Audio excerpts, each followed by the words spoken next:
on my introductory lecture on Jane Eyre, written by Charlotte Bronte. We discussed about the biography of the writer. She was born on 21st April 1816. She passed away on 31st March 1855. During her life, she became a teacher, she became a governess, and she also started to write poetry. She wrote many novels. The major works are Jane Eyre, the masterpiece, appeared in 1847, Village 1853. The Professor appeared in 1857. The Green Dwarf appeared in 1833. We can say that Jane Eyre is also a Gothic novel, but we'll discuss later on. And now, see in what manner the writer makes the plan of the novel. It is written in 38 chapters. There are mainly five distinct stages, the important position of the novel. The first important stage is that the Jane's childhood at its head, where she is emotionally and physically abused by her aunt and cousins. She is beaten. Mrs. Reed does not allow her children to have company with Jenny. She's nobody there. She's an orphan. And in what manner she feels unhappy, she feels sadness. One day she was closed in a room where Mr. Reed passed away. She happened to see the white figure of Mr. Reed. She afraid at that time. When she was about to leave for Lord School, she openly declares that she would not that she would never come to back to this get us head. And at Lord School, she acquired the education, friends, and also the sad experiences. And she became the governess at Thornfield, where she falls in love with Rochester. They have deep love. They were going to marry, but she could not marry because Rochester was a married person. His wife Bertha was there. Their plan of marriage failed. But later on, she in what manner she comes back and she joined the company of Rochester. She also happens to meet with River family. She there she meets with Saint John, and Saint John proposes for marriage. She refuses, and she says that she will not become his wife. Okay, she was ready to become a fellow missionary, but she was not interested to become a wife. And there are major characters. Janie is there. She is the protagonist of the novel. And she, what manner she struggled during his childhood. She in what manner suffers from the hands of Lockerhurst. She in what manner she becomes the governess of the Thornsfield. And what may be, she likes freedom and independence. She was a determined Christian. There are mother, she in what manner she moves to the Moor house, and she in what manner she goes alone in the jungle. She faces the storm of the nature and the storm of life. And she in what manner she reaches to Manor House, where her master Rochester was living as a blind person. She goes there. She becomes his mistress. She becomes his nurse, and they married together. There are other important characters. Mr. Reed is there, John Reed is there, Mr. Brocklehurst, the clergyman headmaster of the Lord School there, Rochester, the master of the Thornsfield, Bertha, the insane wife of Rochester. There are important places of the novel: Gateshead Hall, Lord School, Thornsfield Hall, Morton, where St. John was serving as a parson, Moor House, the parental house of the Rivers, Whitcross, the uninhabited place, Manor House, the new house of Rochester. As I told you yesterday, that we will discuss the theme of the novel. The theme of the novel is suitable to the Victorian novels. And first of all, we will discuss the God and religion, the concept of God and religion in this novel, Jenny Eyre.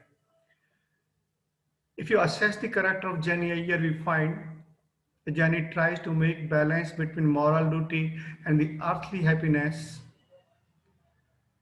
It was the impression of the Christian values that she forgives her aunt when she was about to leave the Gettys head, when she was going to Lodi school. She openly declares that she would not never come back to this place, but she forgives her and she goes there back.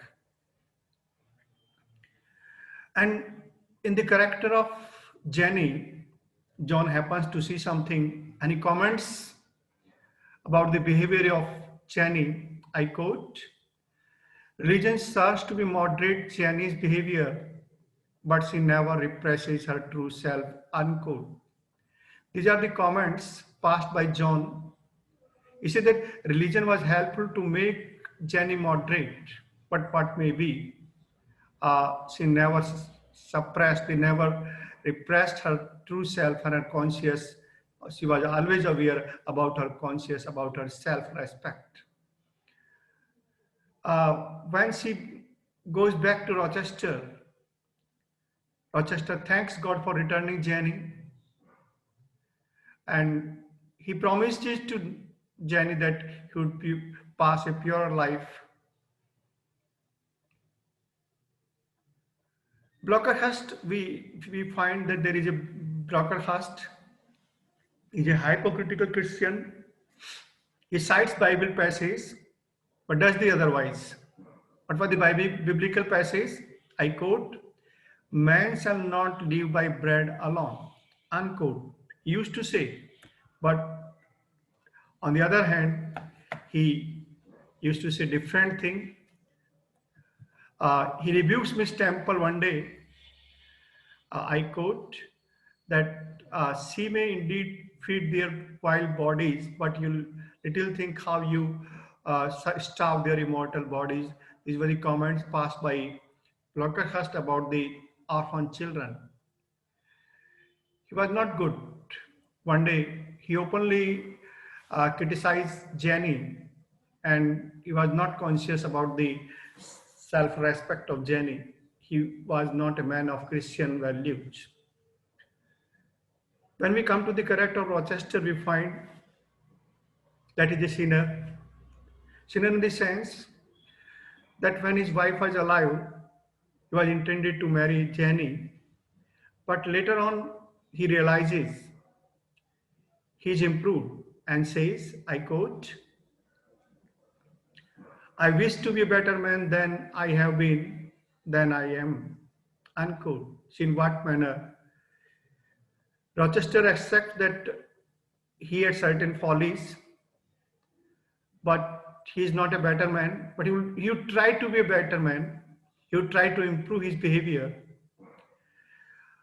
He also speaks to Jenny that he was not a villain. And he says to Jenny, I quote, he is not a villain, but an ordinary person with not ordinary vices, unquote. See in what manner Rochester is improved. He promises to be a good man. He promises to be a better man. Okay, he says that whatever he has the flaws that are the flaws of the common man. That's why he tries to improve himself. And the next theme of the novel, that is the social class. Charlotte Bronte described the patriarchal society. We find in the character of Jenny Eyre that she is an orphan. She is a penniless girl. The writer describes the patriarchal society, the male-dominated society, but it is Jenny who tries to establish her identity in a male-dominated society. At Gettys said, she is nobody. She is beaten. She is rejected. She is not. But she says that it was the behavior of Mr. Reed's. And when she reaches to Wheat Cross, again she realizes and she cries. I quote, not a tie to hold me to human society. I have no relatives but universal mother, nature, unquote. See in what manner? When she fails to get the love of Rochester, when she fails to get married with Rochester, when she reaches to Whitcross, she finds that she is nowhere, she is nothing. But she realizes that nature mother is there and she belongs to the class of the governance. She's a paid servant of the low class standing, therefore, therefore she is relatively powerless. In the chapter 12th of the novel, Bronte writes, I quote, women are supposed to be very calm generally, but women feel just as men feel. They need exercise for their faculties, unquote. See, in what manner, as she says, the man has the faculties, he wants to exercise these faculties. In the same manner, woman is also a human being. She also wants to exercise her feelings, her faculties. That was the expression of Charlotte about the social class of the women at that time, at the Victorian time. The next theme of the novel is that is love and passion. The character of Jenny clashes between consciousness and passion. She passes through the different stages of life. Jenny is a woman of self-respect. She is a woman of self-decision. In what manner she rejects Rochester? She has the power to refuse Rochester as her marriage was illegal because Bertha was alive. And she realizes, she speaks to herself, I quote, I came into deeper water, the flood overflowed me, unquote. See in what manner she speaks. Her hope is turned into dejection. When the struggle of moral trial, she goes with Rochester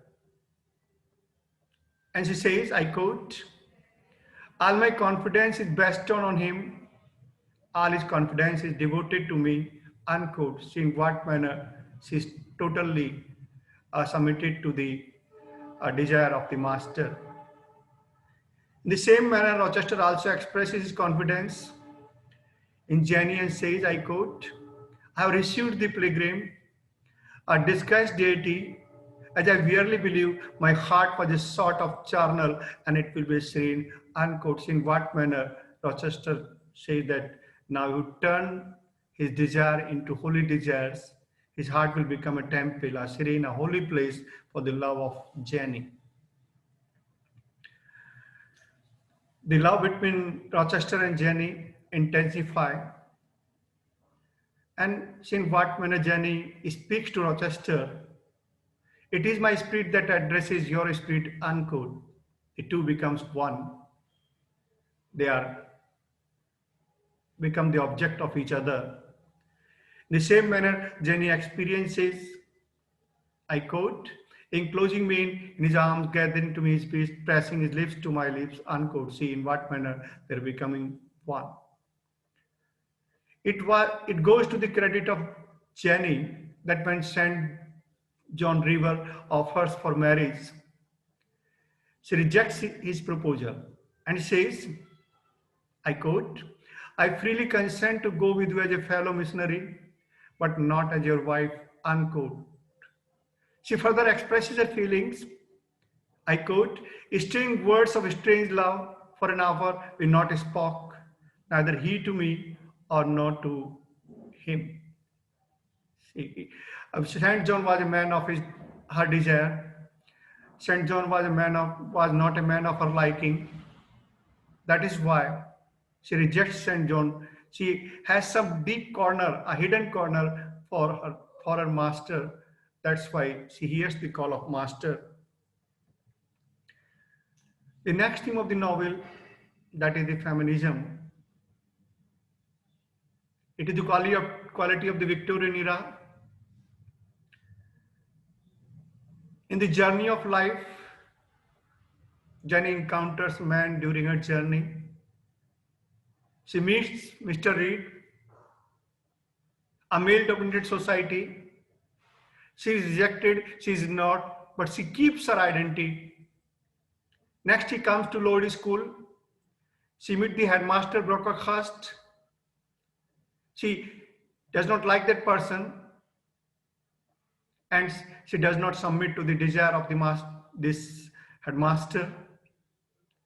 Again, she goes to the Thornsfield. She does not submit to the desire of the master. She knows that it is her self-respect which she wants to maintain.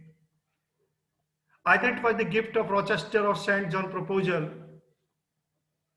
she behaves according to her self-respect. She is not bothered, she is not pressed, she is not forced for any act. She chooses whatever she likes. When she hears the inner call, become the nurse of the old master. It is the character of Jenny that she attempts to establish her own identity in a male-dominated society. The most important theme is that it is search of home and family. Generally, a woman has to search a home for her life. She is an orphan. She comes to get a set with maternal uncle. She fails to get the love in the house of maternal uncle.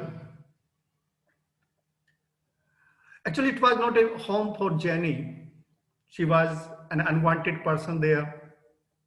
She was an intruder and she was treated as an inferior, not equal.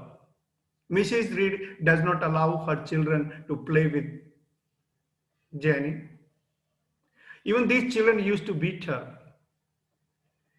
One day, she was locked in the house, in the room, red room, where Mr. Reed passed away to create the feeling of fear and terror in the mind of Jenny. She was nobody there. She was without home there. When she was sent off to Lord institution that was for orphans, even he got education there, but she was in search of home. She reaches to Thornsfield, becomes the governess, and she starts her search for home and family. She falls in love with Rochester, but that was only for a short time. She goes from there. Again, she comes back and reaches to the new house for the sake of the home, for the sake of the family. Even the proposal of St. John River cannot detach her from Rochester. She was fully submitted to the master. That was the character of Jenny.